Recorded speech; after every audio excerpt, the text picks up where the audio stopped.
Boa tarde, meus amados irmãos e irmãs. Vamos abrir as nossas Bíblias aqui no livro do profeta Daniel, no capítulo 1.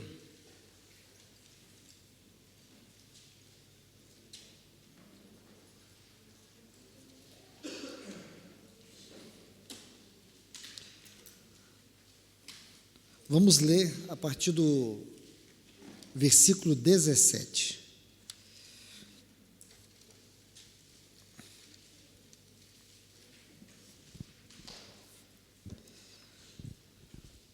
Livro do profeta Daniel, capítulo 1, a partir do versículo 17.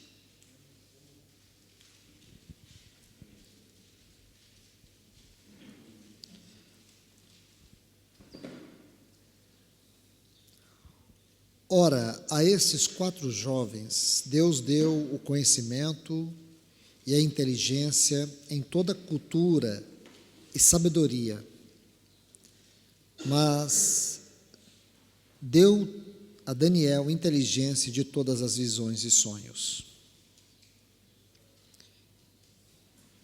Vencido o tempo determinado pelo rei que os trouxesse, o chefe dos eunucos e os trouxe à presença de Nabucodonosor. Então o rei falou com eles, e entre todos não foram achados outros como Daniel, Ananias, Misael e Azarias. Por isso, passaram a assistir diante do rei. Versículo 20. Em toda a matéria de sabedoria e de inteligência, sobre que o rei lhes fez perguntas, os achou 10 vezes mais doutos do que todos os magos e encantadores que havia em todo o seu reino. Versículo 21. Daniel continuou até o 1º ano do rei Ciro. Vamos ainda, por favor, no capítulo 2, versículo 20.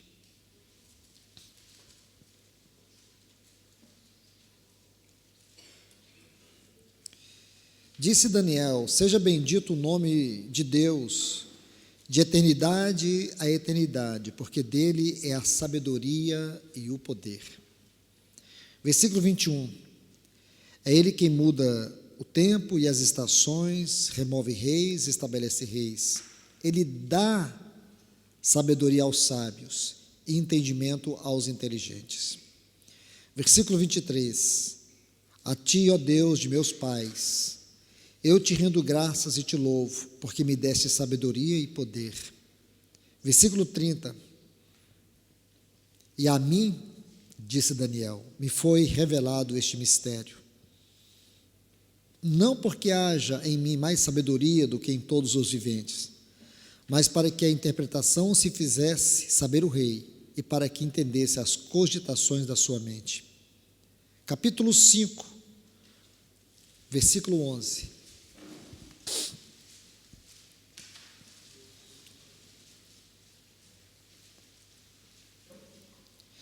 Há no teu reino um homem que tem o espírito dos deuses santos.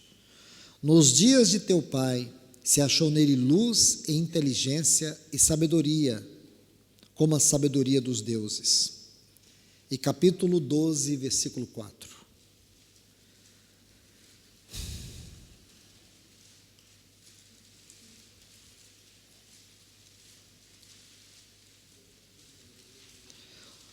Capítulo 12, versículo 4 diz: Tu, porém, Daniel, encerra as palavras e sela o livro, até o tempo do fim. Muitos o esquadrinharão, e o saber se multiplicará. Vamos orar. Querido Deus, amado Pai, bendito é o teu nome, Senhor.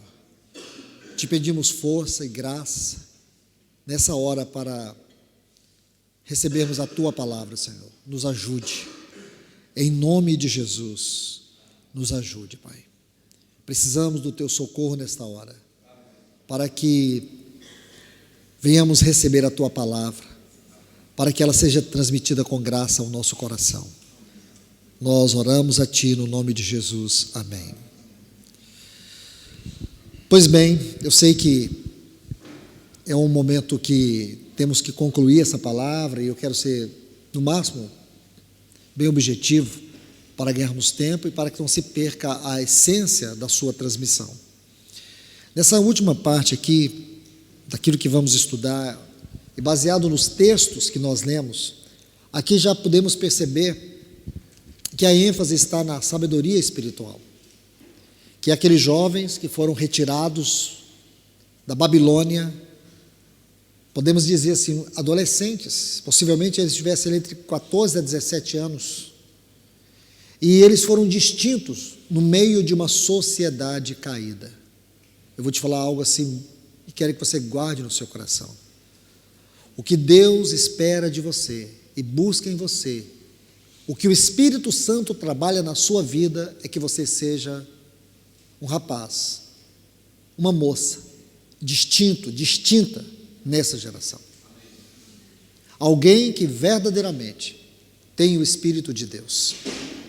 O que nós buscamos aqui, nesses estudos, é encorajá-los a viver esta hora. Esta é uma hora escura, esta é uma hora em que se requer discernimento espiritual. O povo de Deus, em especial fala que aos jovens, precisam nessa hora, nesse exato momento da nossa peregrinação, de discernimento, uma capacidade sobrenatural, movida pelo Espírito Santo, para que nós tenhamos sabedoria de como agir, de como viver, de como falar, de como sobressair. O que vocês verão, ou já têm visto, e verão aqui na exposição da palavra, que a ênfase será essa. O que está registrado neste capítulo 1 de Daniel. Como estes jovens sobressaíram em um tempo de trevas, em um momento de assédio. E assédio aqui não é só o assédio no sentido moral, mas o assédio espiritual. O assédio que envolve não apenas os apelos do mundo, as propostas do mundo, mas também de enganos, de sutilezas, de muitas vezes tentar levar você, rapaz, moça, a viver o Evangelho de forma periférica, superficial. Então, vamos meditar em algo aqui. Em todos os textos que li, vocês vão perceber a ênfase na sabedoria. Sabedoria aqui no sentido mais elevado da definição. Essa não é uma sabedoria que vocês vão alcançar pelo esforço acadêmico, pela quantidade de livros. Eu encorajo vocês, leiam livros que realmente vão conduzir vocês a uma experiência com Deus, e não apenas ter conhecimento de Deus. Livros que vão ser uma parte da voz de Deus, um fragmento da voz de Deus na vida de vocês. Livros que têm a ver com o ministério de ensino, com o ministério profético da palavra de Deus. Não livros que serão distrações. Livros que verdadeiramente desafiem você a viver a vida cristã em um plano mais alto. É isso que vocês precisam. Então, em Efésios capítulo 3, versículo 10, abra comigo esse texto. Eu agora vou pedir mesmo para vocês lerem, para vocês olhar, porque aí eu vou tentar, como que eu diria? Eu vou tentar conduzir vocês de uma forma que vocês vão se desvencilhando do sono. Então, quanto mais você estiver mexendo para lá e para cá, seja na Bíblia, seja levantando a cabeça, baixando a cabeça, quando vocês verem, vai passar 2 horas e vocês não vão se sentir cansados. É claro que eu não vou cometer essa loucura, né, de fazer vocês ficar sentados aqui 2 horas depois de um dia tão cheio de atividades como foi hoje. Mas vamos lá. Efésios capítulo 3, versículo 10. Quero tomar apenas uma frase desse texto tão maravilhoso. Diz assim: para que a multiforme sabedoria de Deus seja conhecida agora, por meio da igreja. Eu quero que você apenas observe isso. A multiforme sabedoria de Deus seja agora conhecida por meio da igreja aos principados e potestades nos lugares celestiais. Essa palavra multiforme é uma palavra que a tradução dela significa iridescente. É isso mesmo, iridescente. Aquilo que tem cor e luz. É uma sabedoria que tem cor e luz. É uma sabedoria que ela se distingue por causa da sua luz, isto é, da sua revelação. Não é uma sabedoria acadêmica, mas é a sabedoria que nos vem pela revelação. Como era a sabedoria de Daniel? É a sabedoria transmitida pela revelação. Revelação é quando a luz de Deus, escreve isso, é quando a luz de Deus incide sobre a verdade. Então ela brota uma revelação. Isto é algo espiritual. Como que era a sabedoria de Daniel? Que sabedoria era essa? Aqui está. Uma sabedoria espiritual, uma sabedoria iridescente. Essa sabedoria que tem múltiplas cores, múltiplas facetas. Ela não se adquire no meio acadêmico. Ela se adquire por meio da nossa vida devocional, por meio de uma entrega, por meio da consagração, por meio da oração, por meio da palavra. Então, vocês precisam entender, esta nossa geração hoje, de jovens, nós necessitamos dessa sabedoria iridescente, sabedoria que tem luz, que tem a cor do céu, que tem o poder de Deus, que tem a graça de Deus, porque principados e potestades, a frase aqui, principados e potestades, está no sentido genérico da gramática, do texto original, o que representa anjos no sentido genérico, seres espirituais no sentido genérico. E quando você vive a vida nesse mundo, especialmente por ser um cristão, por ser uma moça cristã, Satanás sabe como nos atacar. Ele sabe usar os disfarces. Ele tem os seus métodos. Quando Paulo fala assim, que aqui em Efésios 6, a partir do versículo 10, para nós sermos fortalecidos no Senhor e na força do seu poder. E aqui ele vai falar sobre as astutas ciladas do diabo. A palavra ciladas vem de um vocábulo do texto original que fala de métodos sutis, imperceptíveis, às vezes invisíveis, porém que esses métodos têm um poder devastador. Um poder devastador. Como nós vamos poder nos desvencilhar? Como nós podemos nos defender? É aí que entra essa sabedoria iridescente. Como você vai poder sobreviver nesta hora? Por meio de uma sabedoria espiritual. Uma sabedoria que Deus te dá para você se livrar ou saber como usar as distrações da modernidade.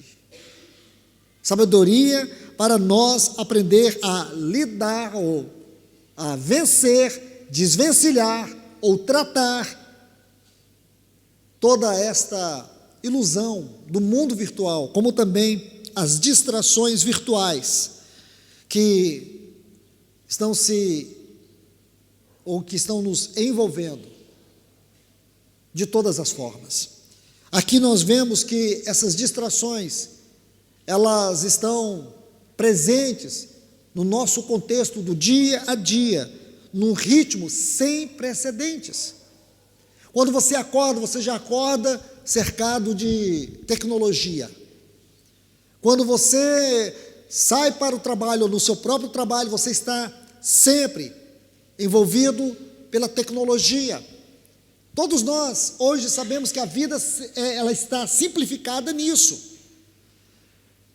E o que eu quero dizer para vocês é que Satanás, ele está se escondendo de trás das distrações da tecnologia. Quanto mais viciado você se torna em tecnologia, mais aberto você está para a ansiedade e para a depressão. Isso é um estudo científico hoje. Hoje, a depressão e a ansiedade são duas doenças que estão escravizando os nossos jovens, os nossos adolescentes e até crianças. O Brasil é considerado o país mais ansioso do mundo. E hoje é provado que o vício em tecnologia está produzindo uma geração de ansiosos. E aí nós vemos essa tsunami de distrações virtuais. E essas distrações, elas estão varrendo a nossa vida, estão destruindo os nossos afetos, estão destruindo as nossas prioridades. Se você conversa com um jovem cristão, uma moça cristã, um rapaz cristão, pergunta quais são as suas prioridades. De acordo com essa resposta, você pode entender aonde concentra os afetos, aonde está o seu coração. Porque estas prioridades, elas determinam o Deus que nós servimos. Eu quero avançar em alguns pontos com vocês aqui. Por favor, abram suas Bíblias comigo, em Romanos capítulo 12. Nós vamos meditar um pouco sobre esse texto. Romanos capítulo 12, versículos 1 e 2. Iremos olhar esses dois textos de uma maneira detalhada, minuciosa, para entendermos o momento que nós estamos vivendo, como o Senhor deseja falar a nós nessa tarde. Romanos capítulo 12, versículos 1 e 2 está assim: rogo-vos, pois, irmãos, pelas misericórdias de Deus, que apresenteis o vosso corpo por sacrifício vivo, santo e agradável a Deus, que é o vosso culto racional, e não vos conformeis, não entreis no modelo, na medida, na forma de pizza, forma desse mundo. Aqui, algo que vocês precisam entender: não vos conformeis com este mundo, mas transformai-vos pela renovação da vossa mente. Por quê? Qual o propósito da transformação da nossa mente? Por que não podemos entrar na forma? Por que não temos e nem podemos estar de acordo com este mundo, no sentido de mundanismo, de sistema? Por que não podemos permitir que o mundanismo, com as suas vertentes, com os seus laços de tecnologia, por que não podemos nos deixar levar pelas ondas da juventude, da sociedade? Por quê? Porque senão jamais poderemos experimentar a boa, perfeita e agradável vontade de Deus. É isso que esse texto diz. Então vamos procurar examiná-lo cuidadosamente. Quero chamar a sua atenção aqui ao primeiro ponto que eu quero estudar com vocês: corpo como sacrifício. E aqui Paulo coloca uma palavra importantíssima. Ele coloca a palavra apresenteis. Esta é uma palavra que ocorre 6 vezes. Escreve aí. Quanto mais você escrever, menos sono você vai ter. 6 vezes ocorre essa palavra aqui em Romanos. E é uma palavra muito importante, porque essa palavra apresenteis, ela faz uma conexão, coloca assim, ó, no seu escrito, não sei como vai ser em espanhol, hermenêutica em espanhol, né? Uma conexão hermenêutica com a palavra transformai-vos, certo? Ela faz uma conexão, apresenteis com transformai-vos. Nós vamos entender daqui a pouco, porque ele diz assim: apresenteis os vossos corpos como sacrifício vivo. Então aqui nós temos uma conexão em apresentar os nossos corpos como sacrifício vivo, para que nós tenhamos uma mente transformada. Aqui, nós podemos colocar assim: mente transformada, emoções redimidas. Se a nossa mente for transformada, as nossas emoções serão redimidas.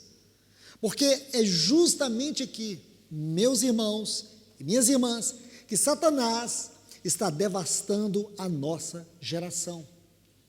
Porque as pessoas estão com as suas emoções em cativeiro, em colapso. Por que que as pessoas estão emocionalmente desestruturadas? Por quê? Porque a mente não tem sido transformada.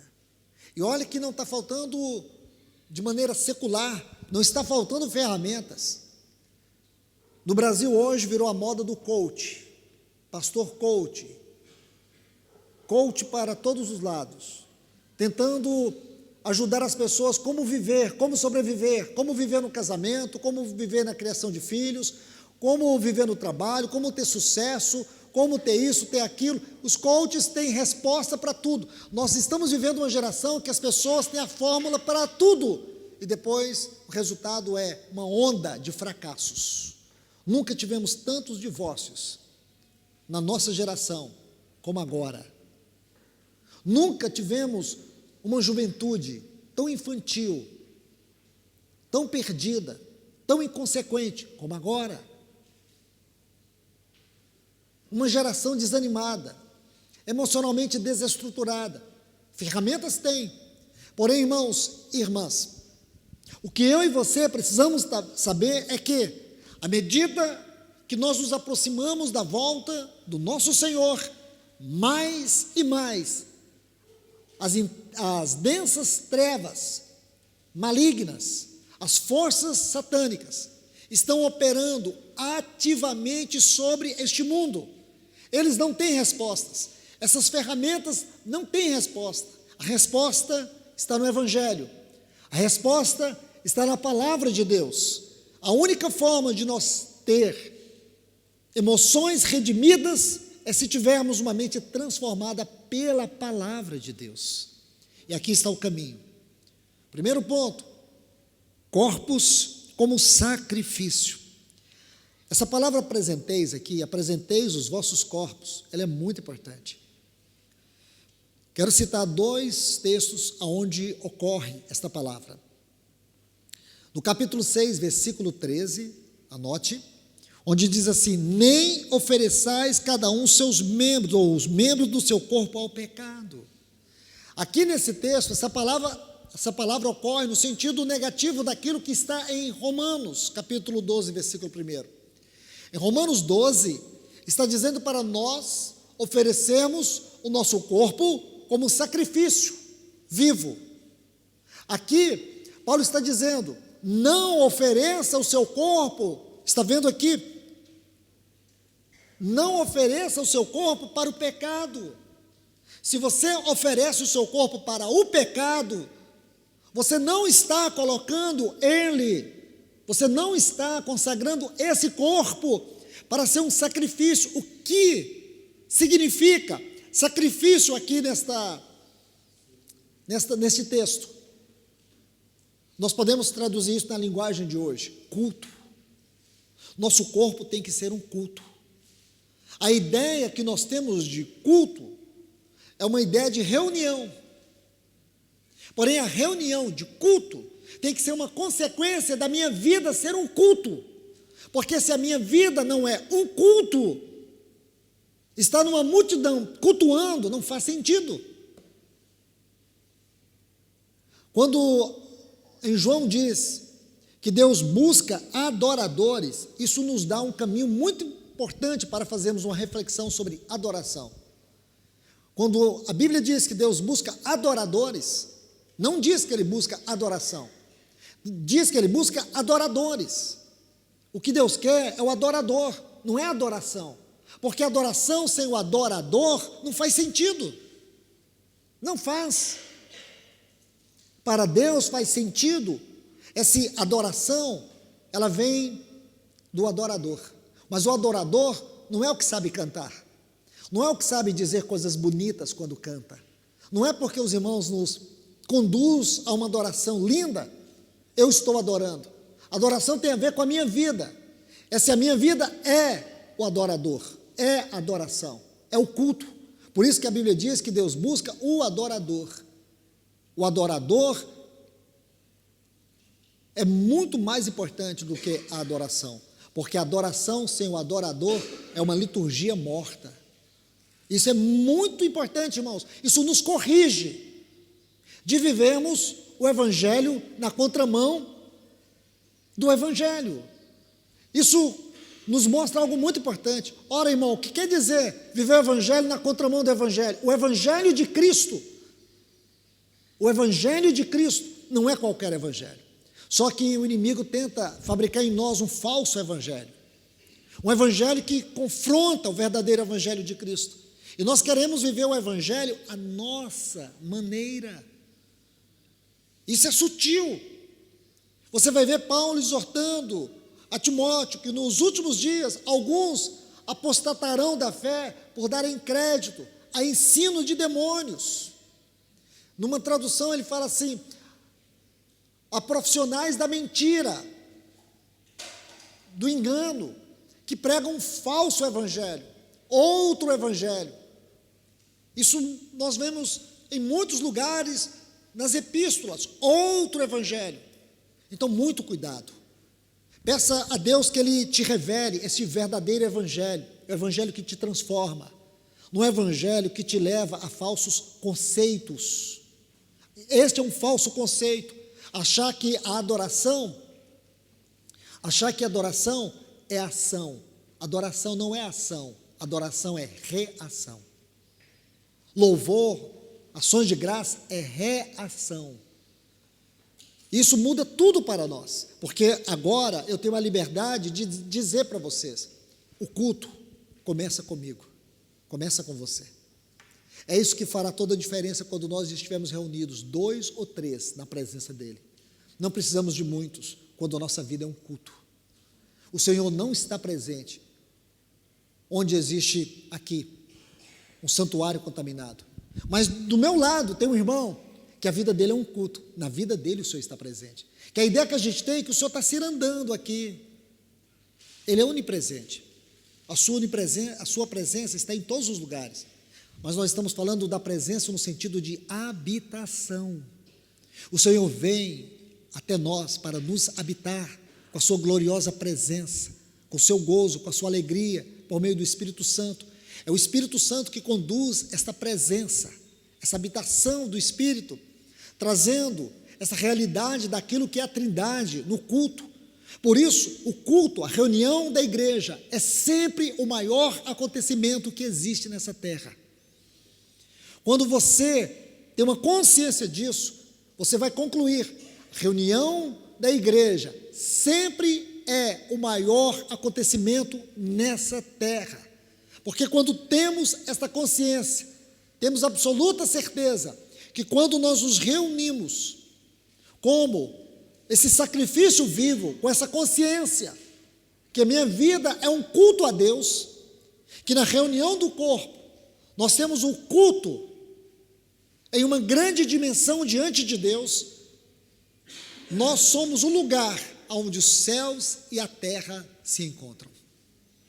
Aqui está algo muito importante, e Paulo vai dizer para nós não oferecermos o nosso corpo como membro do pecado. No versículo 19, desse mesmo capítulo 6, ele diz assim: falo como homem, por causa da fraqueza da vossa carne, assim como oferecestes os vossos membros para a escravidão da impureza e da maldade para a maldade. Aí diz assim: vocês ofereceram sempre os vossos corpos para o pecado. Aí ele vai dizer: assim agora, ofereceis os vossos membros para servirem a justiça para a santificação. Ele, nesse texto, ele vai dizer assim, em outras palavras: vocês não eram mundanos? Vocês não viviam servindo a Satanás na impureza, no pecado. Vocês não tinham prazer nisso? Agora tenham prazer de viver, de oferecer sua vida para Deus. É isso que ele está dizendo. Vamos a uma outra palavra: sacrifício vivo. No Antigo Testamento, nós vemos que os sacrifícios sempre estavam ligados à morte. A morte do animal. Mas aqui Paulo fala do sacrifício vivo. Deixe-me colocar alguns textos aqui. Romanos capítulo 1, versículo 24. Romanos capítulo 1, versículo 24. Ele diz: pelo que também Deus os entregou às concupiscências do seu coração, a imundícia, para desonrar o seu corpo entre si. Agora vamos para o capítulo 6, versículo 6.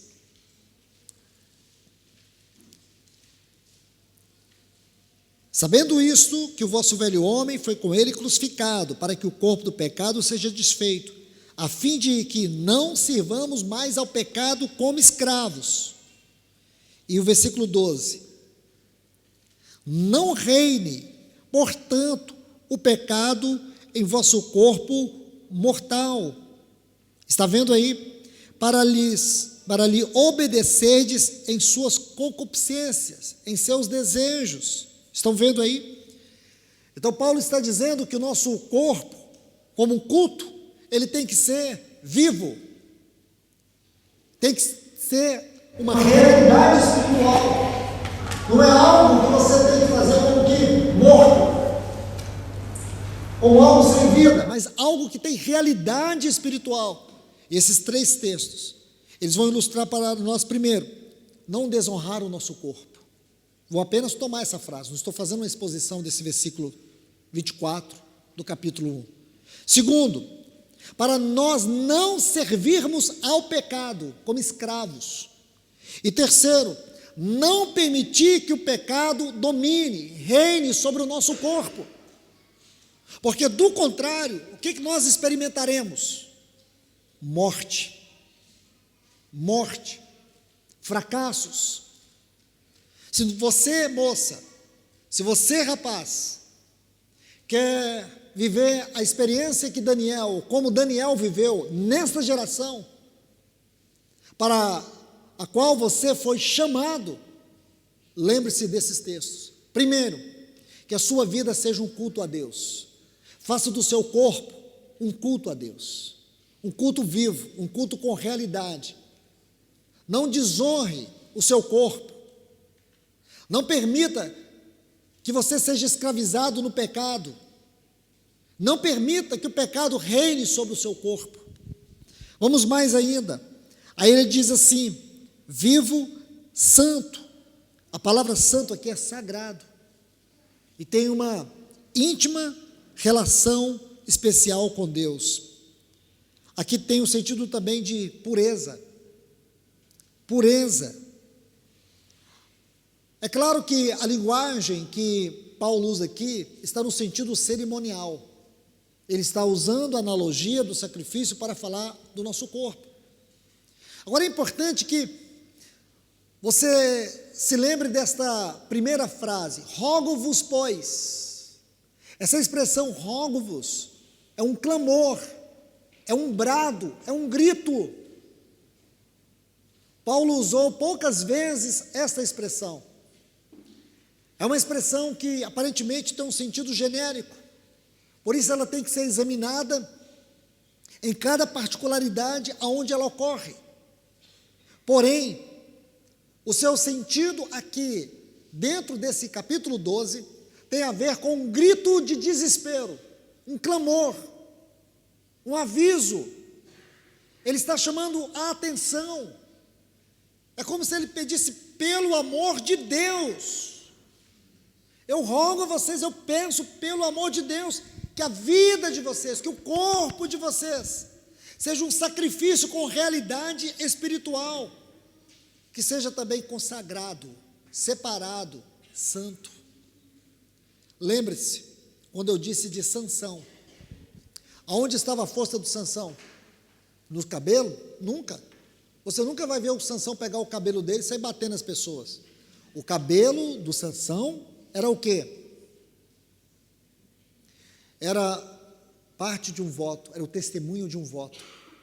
O voto do nazireu, do separado, do consagrado.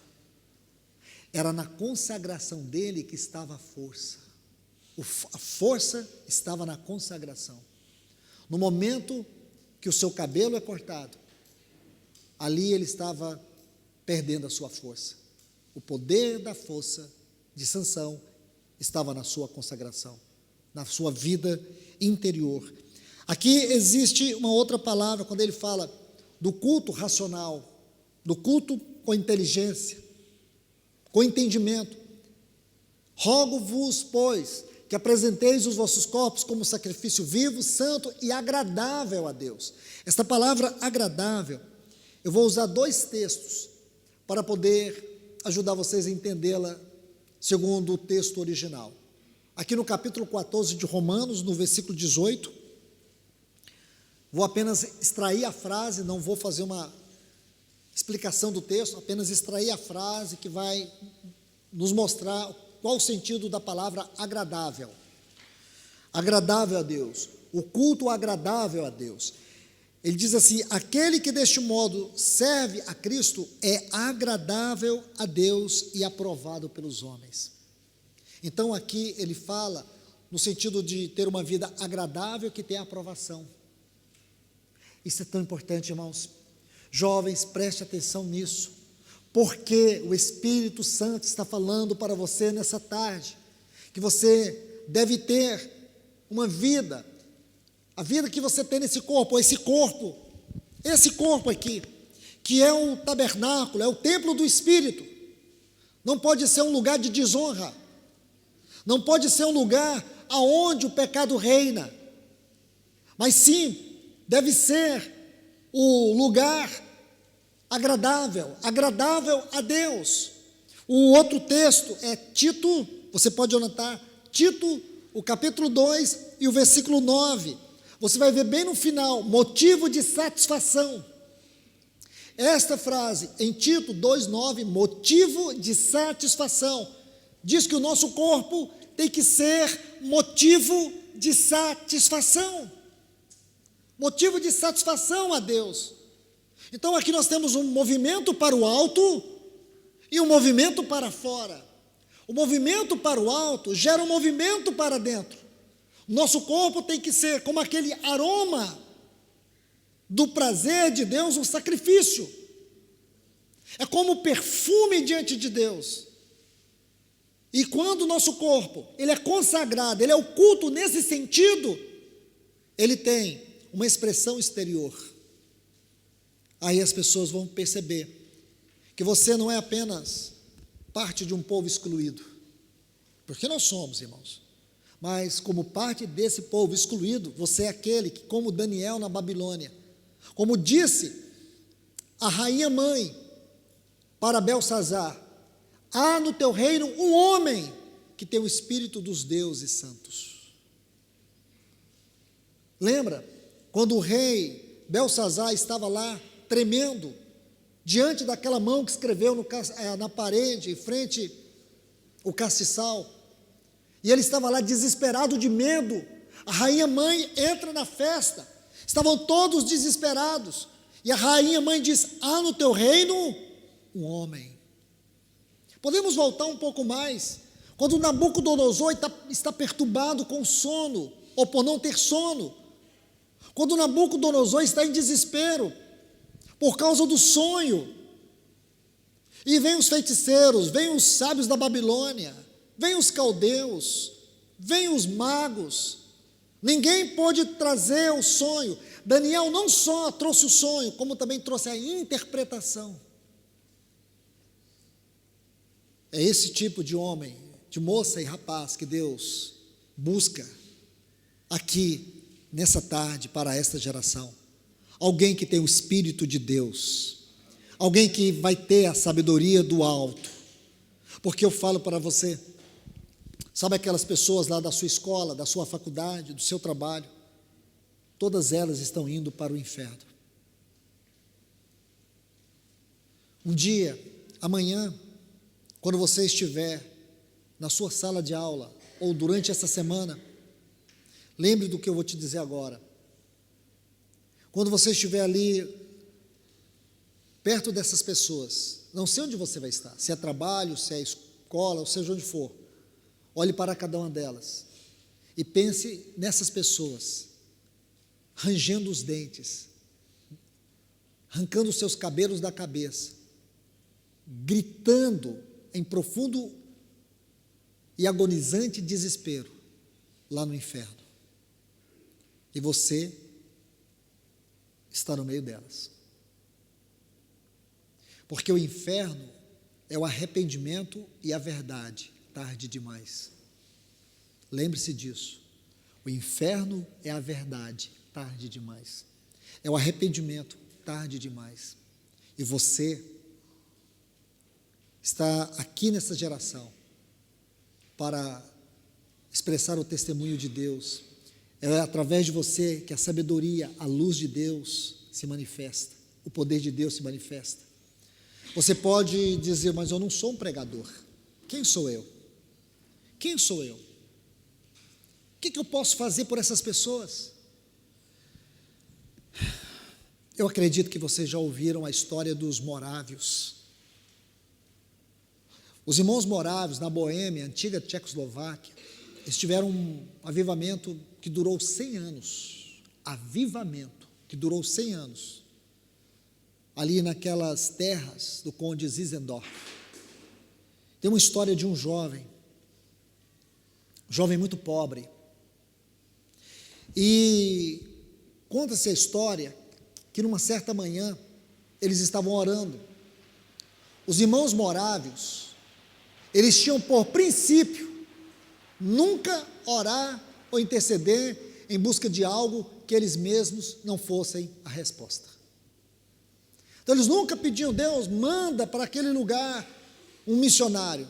Não, eles sempre oravam, Senhor, mande aqui dessa comunidade missionários para aquele lugar. E naquele dia, na reunião, havia chegado um casal de irmãos que eram missionários na Groenlândia. E aquele irmão doente, cansado,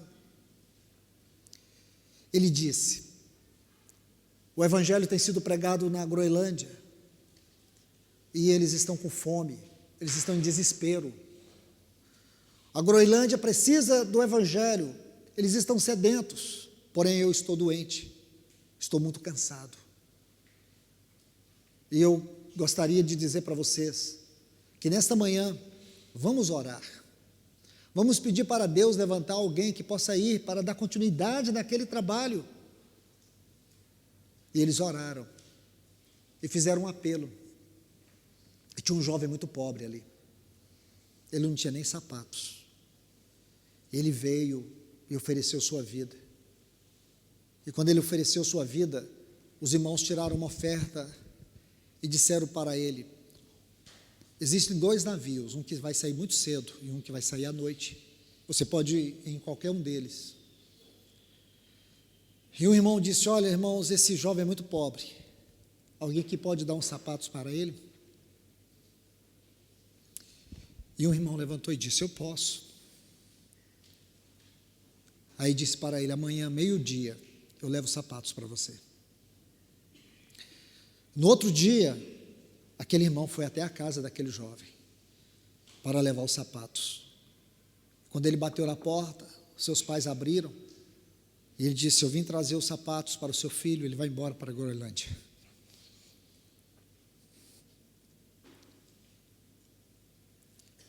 Os pais disseram, ele não aguentou esperar, ele já partiu para a Groenlândia. Ele não esperou os sapatos, ele foi descalço, mas ele foi para a Groenlândia. Você pode imaginar isso? Ele não esperou calçar os seus sapatos novos, ele pegou o primeiro navio na manhã, e ele foi para a Groenlândia. Então, jovem, não espera as pessoas que estão ao seu lado, na sua escola, ir para o inferno, os seus amigos suicidarem, o pecado devastar o coração deles.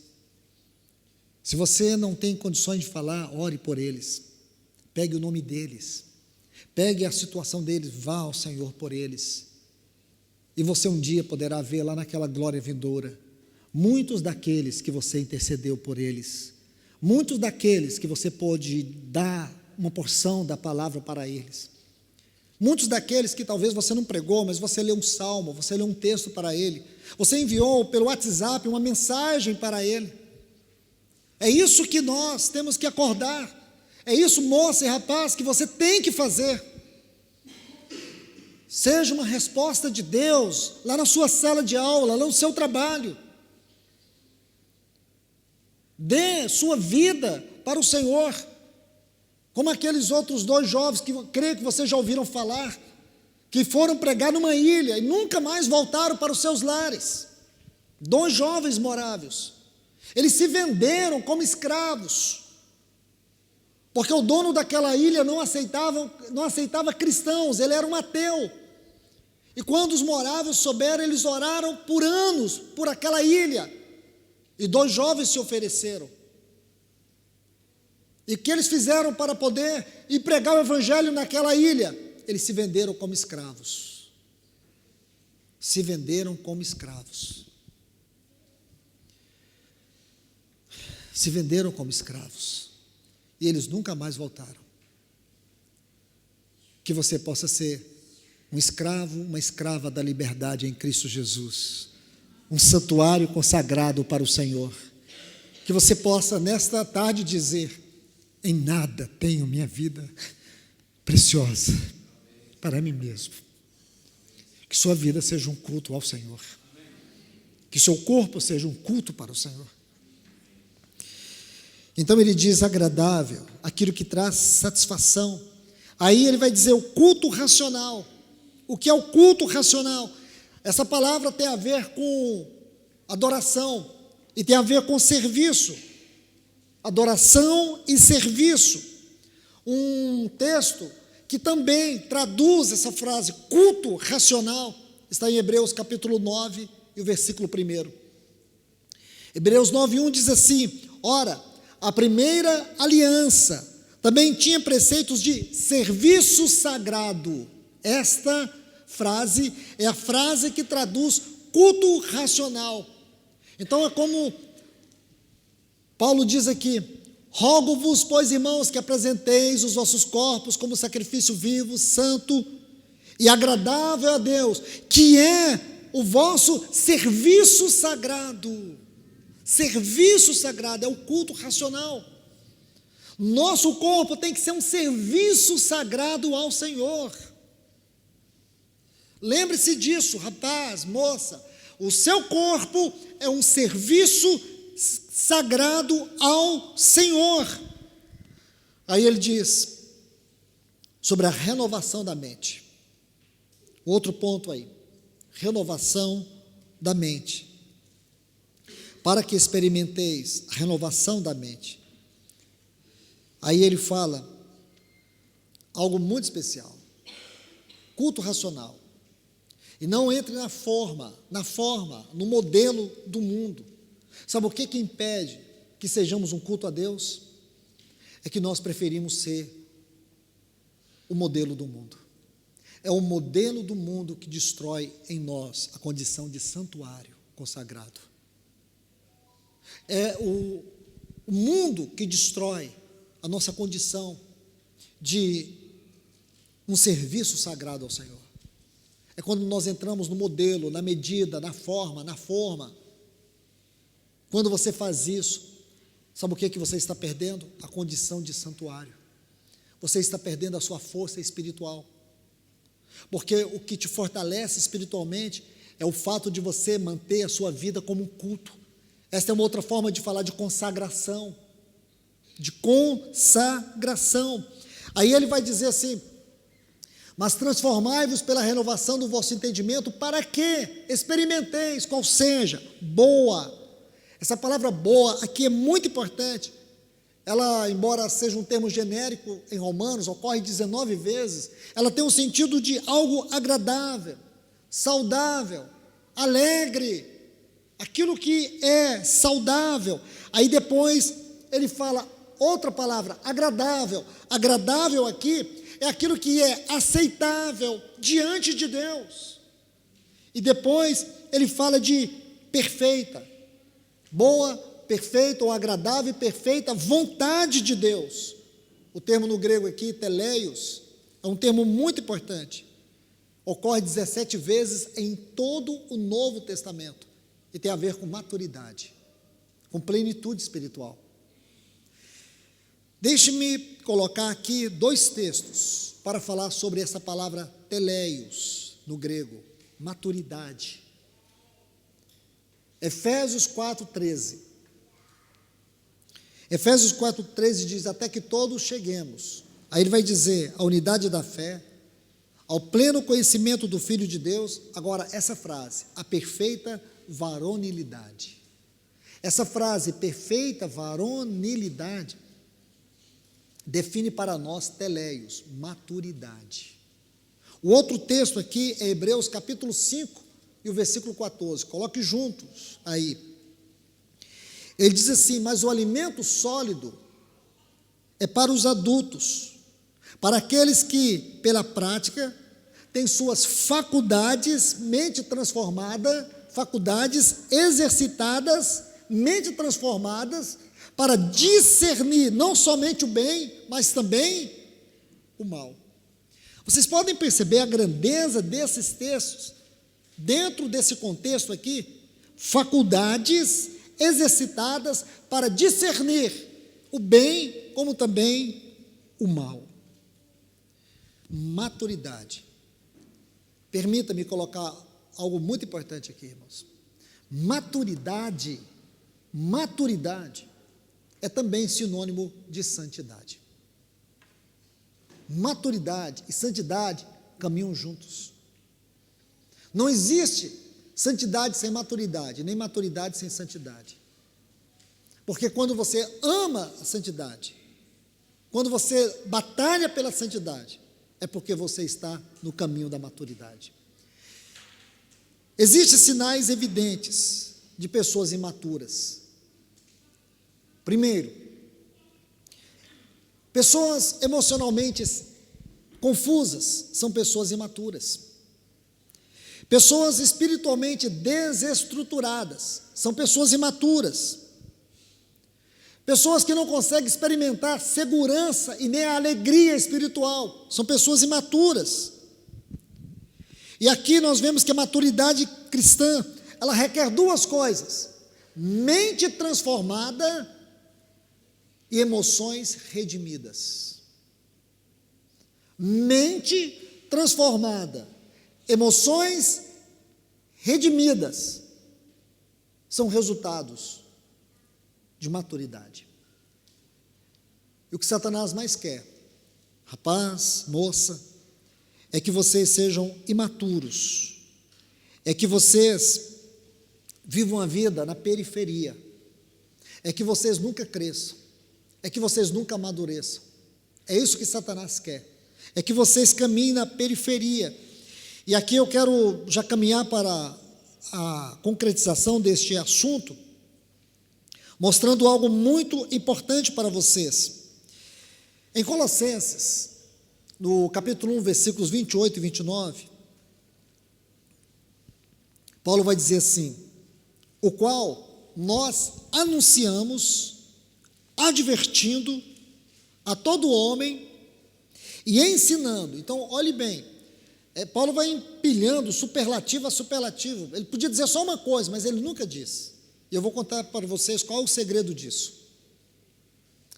Em especial, nas 2 cartas, Efésios e Colossenses, essas cartas são 2 cartas que elas se completam. Dos 155 versículos que tem Efésios, 75, mesmo que de maneira condensada, você vai encontrar em Colossenses. Então, ele tem uma forma muito particular, quando ele quer dar ênfase a algo que é extremamente fundamental para a nossa espiritualidade, para as questões práticas da vida cristã. Ele vai empilhando palavra sobre palavra. Então aqui ele diz assim, o qual nós anunciamos, advertindo a todo homem, ensinando a todo homem toda sabedoria, a fim de, qual o propósito?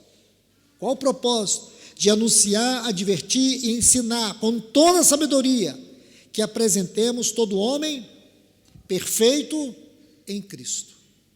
Deixe-me colocar algo aqui. A palavra perfeito na Bíblia, especialmente no Novo Testamento, onde você vai encontrar alguns textos com esta palavra perfeito. Essa palavra sempre fala de maturidade.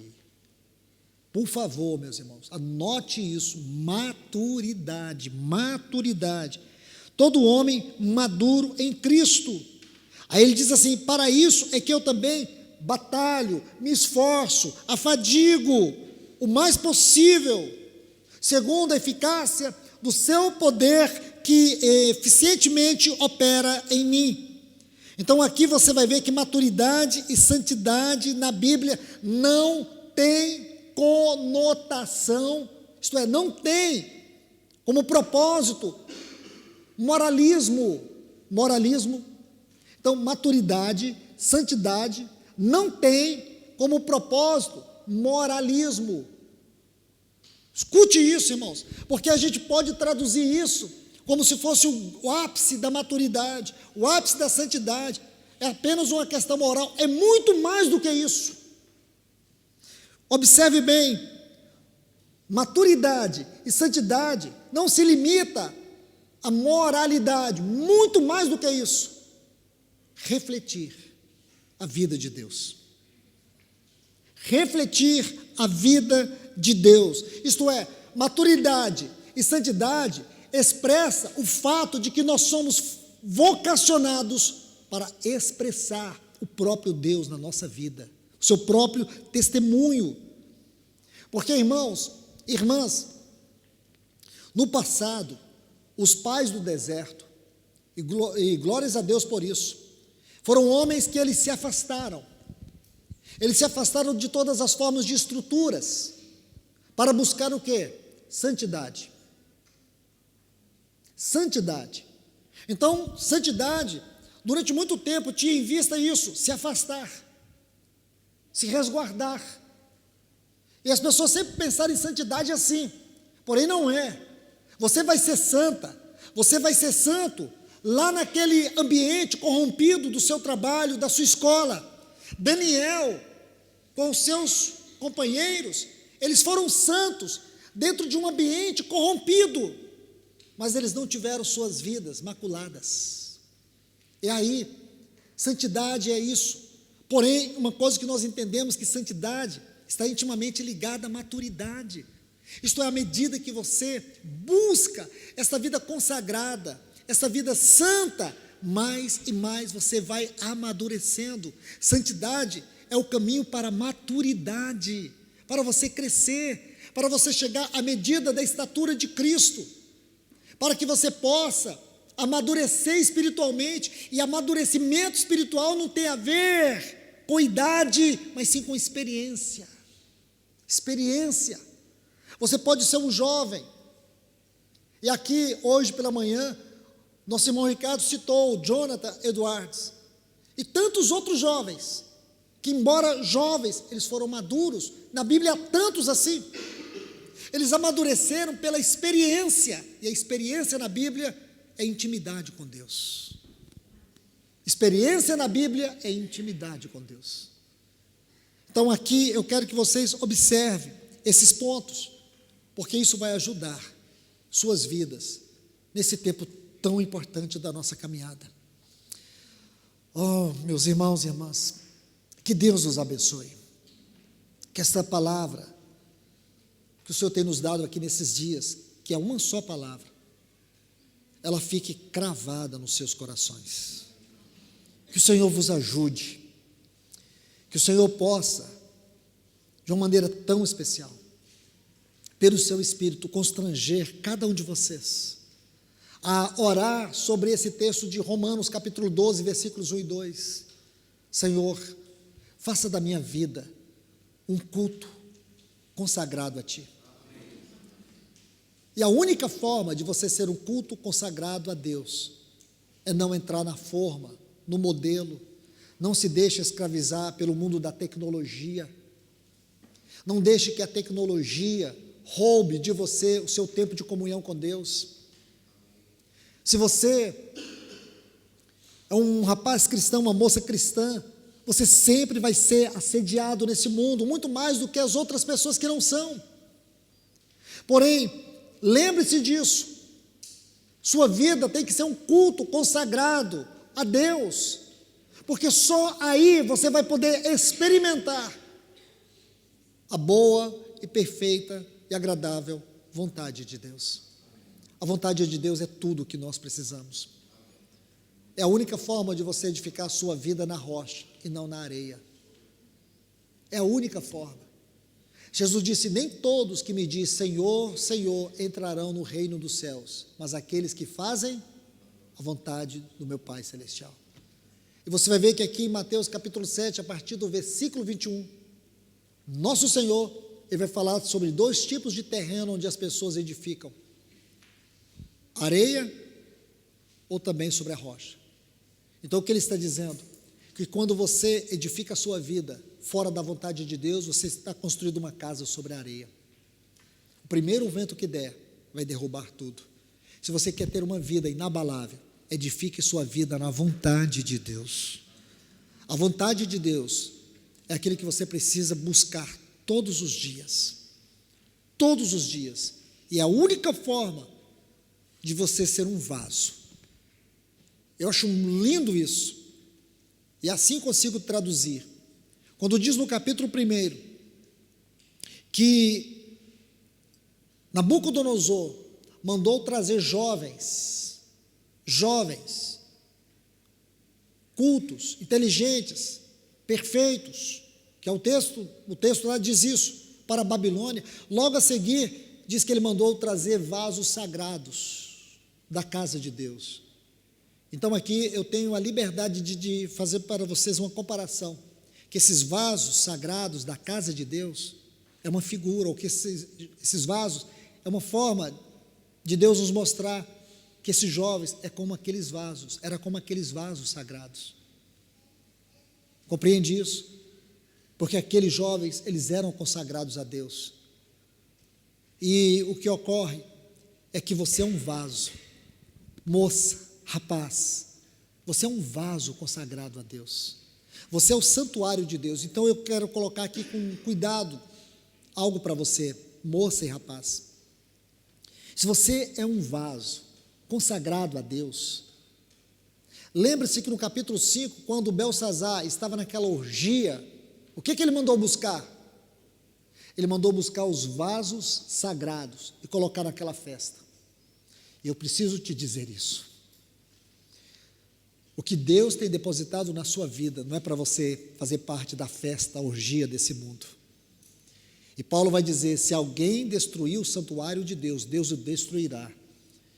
Eu quero te falar o seguinte: coloque sua vida com toda sinceridade, com toda a força que você tiver, coloque sua vida para ser um santuário, para ser um vaso nas mãos de Deus, porque ninguém vai conseguir te destruir. E quem tentar te destruir, Deus destruirá. Assim como ele se manifestou ali, no capítulo 5, quando ele viu aqueles vasos sagrados, ou consagrados a ele, estarem expostos diante daquela orgia. Você não foi salvo, você não foi habitado pelo Espírito Santo. Nosso Senhor Jesus não escreveu o seu nome no livro dele para apagar. Aquele livro é um livro eterno. O seu nome foi escrito de maneira muito clara, com um poder eterno. Você pertence a Deus. Você não pertence aos seus pais, você não pertence a esse mundo. Em primeiro lugar, você pertence a Deus. Os seus pais são apenas aqueles os quais Deus confiou a você a responsabilidade, o ministério, de lhes mostrar o Senhor. É isso que eles têm feito. Agora, saibam, todos vocês, jovens, vocês pertencem a Deus. Assim como Daniel, Sadraque, Mesaque e Abednego tentaram fazer de tudo, mudaram o nome deles, tentaram colocar um banquete diante deles, Porém, eles permaneceram fiéis, e porque foram invencíveis na fornalha, como também naquela cova de leões, porque eles foram fiéis, com todas as suas forças, eles não se curvaram ao poder da Babilônia. E a minha palavra aqui para vocês, debaixo das mãos do Senhor: não se curve ao poder dos principados e potestades deste mundo. Permaneçam em pé, lute para você ficar em pé diante do Senhor, e Ele vai te guardar de todos os ataques, Ele vai preservar a sua vida. Que Deus te abençoe com essa palavra. Pai, nós te agradecemos e te louvamos. Bendito para sempre é o nome do Senhor. Senhor, nós pedimos a Ti, toca o coração desses jovens, o coração dessas moças, o coração desses rapazes aqui. Pai, em nome de Jesus, eu peço pela vida deles. Nós estamos agora, Senhor, entregando eles nesta reunião ao Senhor, em nome de Jesus.